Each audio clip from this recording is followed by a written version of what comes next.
Actual 10 March আমাৰ সন্মানীয় বিত্তমন্ত্ৰী অৰুণোদয় নিয়োগ ডাঙৰীয়ানী এবছৰীয়া এটা বাজেট উত্থাপন কৰিছে আৰু মই পোনপ্ৰথমে আপোনালোকৰ যোগেদি আমাৰ অসমৰ তেজস্বী মুখ্যমন্ত্ৰী ডক্টৰ হিমন্ত বিশ্ব শৰ্মা তথা অসমৰ আমাৰ বিত্তমন্ত্ৰী সন্মানীয় অৰুণোদয় নিয়োগ বাইদেউক আমি আন্তৰিকভাৱে সন্মানৰ অভিনন্দন জ্ঞাপন কৰিছোঁ যে বিগত 4টা বছৰ এজন মহিলা তেওঁ যে নিষ্ঠাৰে গোটেই অসমৰ একদম আপাময় মানুহৰ হৈ পেলাই 1:1 বিভিন্ন বিভাগক সামৰি লৈ পেলাই যে বাজেট উত্থাপন কৰিছে। কেৱল আমাৰ এই বছৰ 25-26 বুলি নহয়, বিগত 3টা বছৰ 4টা বছৰ অবিৰাম যে বাজেট উত্থাপন হৈছে তাৰ ফল আমি বিগত কেইটা বছৰ আমি বহুখিনি আমি লাভান্বিত হৈছোঁ বুলি মই ভাবোঁ।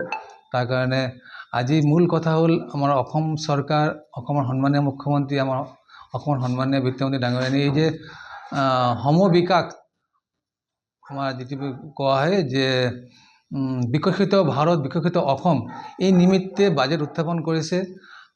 আৰু মই ভাবোঁ যে এই বাজেটৰ যোগেদি অহা দিনত আমাৰ সমগ্ৰ ৰাইজ বিভিন্ন বিভাগৰ ফালৰ পৰা উপকৃত হ'ব। তাৰ কাৰণে আজি তেওঁলোকে আমি পুনৰবাৰ আমি লামডিংবাসী ৰাইজৰ হৈ পেলাই আন্তৰিকভাৱে সন্মানৰ অভিনন্দন জ্ঞাপন কৰিলোঁ। মই যোৱাবাৰে কৰিছিলোঁ বাইদেৱে, মই সাধাৰণতে কৈছোঁ যে এই বিভাগটো সদায় অৱহেলিত হৈ আহিছিল।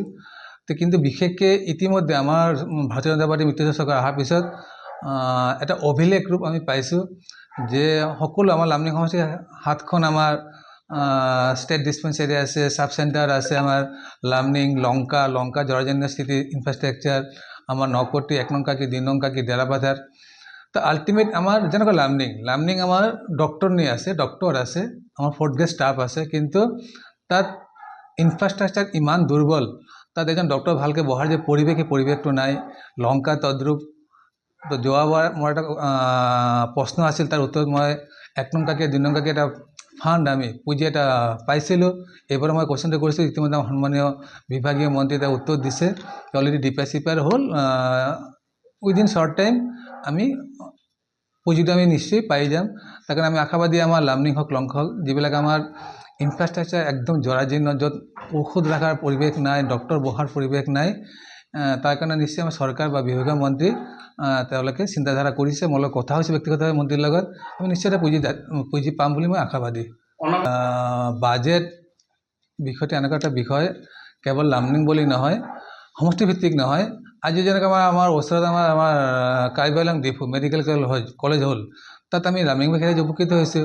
আমাৰ হোজাই জিলাত আমাৰ ৰবীন্দ্ৰনাথ টেগৰ ইউনিভাৰ্চিটি হ'ল, আমাৰ লামডিংবাসী ছাত্ৰ ছাত্ৰী উপকৃত হৈছে।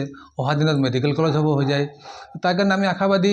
আমাৰ কেৱল বাজেট বুলি নহয়, যেনেকৈ আমাৰ লামডিং, আমাৰ এডভান্টেজ আছাম হৈছিল যি নোট 2, তাত আমি ডাঙৰ মাত্ৰাৰে এটা ৰেলৱে ৱৰ্কশ্বপ পাম ঘোষণা কৰিলে আমাৰ ৰেলমন্ত্ৰী মহোদয়ে।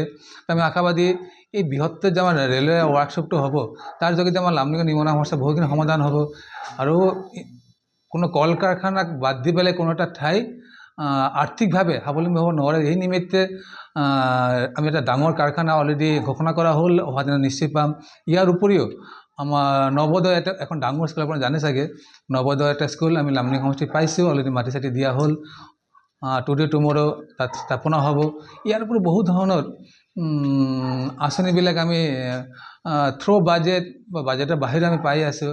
আমাৰ লামডিং এটা অলৰেডি মাটিকালি দিয়া হ'ল, এটা গেষ্ট হাউচ নিৰ্মাণ কৰা হ'ল, কিয়নো আমাৰ ভাল এটা গেষ্ট হাউচ নাই, অডিটৰিয়াম নাছিল, অডিটৰিয়াম পাইছোঁ।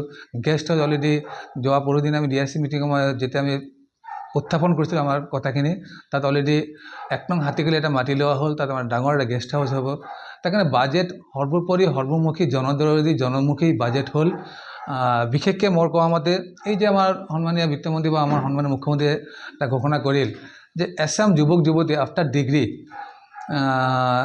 আছে যে আৰ্থিক দুৰ্বল, ভাল ল'ৰা ছোৱালী তেওঁলোকে এক্সাম দিয়াৰ কাৰণে তেওঁলোকে ফিনান্সিয়েলি ছাপোৰ্ট নকৰে। তাৰ কাৰণে আমাৰ বাজেটত কি কোৱা হ'ল যে তেওঁলোকক মাহিলী এটলিষ্ট এটা এক্সাম দিয়াৰ কাৰণে কিবা পইচা খৰচ পাতি হয়, ইয়াৰ পৰা গুৱাহাটী যাব লাগে, কোনোবা ডিব্ৰুগড় যাব লাগে, এটা পইচা খৰচ হয়।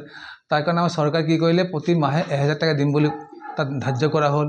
প্ৰয়োজন সাপেক্ষে যদি ইয়াৰ পৰা যদি বেলেগ ৰাজ্যত যাবৰ কাৰণে যদি পইচা লাগে, এককালীন বছৰে যিমানখিনি পইচা আহে এই পইচাখিনি দিয়া হ'ব। তাৰ কাৰণে এই যে 1:1 জনদৰদী, জনমুখী যে ধাৰণা, এতিয়া আমি সকলো অসমতে মানিব লাগে বিৰোধীয়ে যিমানেই বিৰোধ কৰক তেওঁলোকে মনে মনে ভালেই পাইছে প্ৰত্যেক সমষ্টি আজি কেৱল বিজেপি এজিপি বুলি নহয় যিমান আমাৰ সমষ্টিবিলাক আছে চবত আমাৰ বিদ্যালয় মহাবিদ্যালয় স্থাপন হৈছে মেডিকেল কলেজ স্থাপন হৈছে এয়াৰপৰ্ট স্থাপন হ'ব গৈ আছে আৰু বিভিন্ন ধৰণৰ আমাৰ ইনফ্ৰাষ্ট্ৰাকচাৰ ডেভেলপমেণ্ট এটা অভিলেখ ৰূপ আমি দেখা পাইছে কাৰণে আমি আশাবাদী এই বাজেট বা যোৱাবাৰৰ বাজেট বা অহা দিনৰ বাজেট যোগেদি আমি আমাৰ অসমৰ সন্মানীয় মুখ্যমন্ত্ৰীৰ মূল সপোন যে অসম ৰাজ্যৰ ভাৰতবৰ্ষৰ মাজত 5টা ৰাজ্য প্ৰতিষ্ঠিত কৰিব লাগে সেই নিমিত্তে আমি অগ্ৰগতি লাভ কৰিছোঁ আৰু ইয়াৰ লগে লগে মোৰ ব্যক্তিগত মই সদায় কৈ থাকোঁ যে আমাৰ দেশৰ তেজস্বী প্ৰধানমন্ত্ৰী কৈছিল যে আত্মনিৰ্ভৰ ৰাষ্ট্ৰ গঠন কৰিব লাগে এছাম বিৰোধীয়ে সদায় কৈ থাকে যে হিতাধিকাৰী সৃষ্টি কৰি আছে এফালে কয় হিতাধিকাৰী সৃষ্টি কৰি আছে আৰু এটাফালে কয়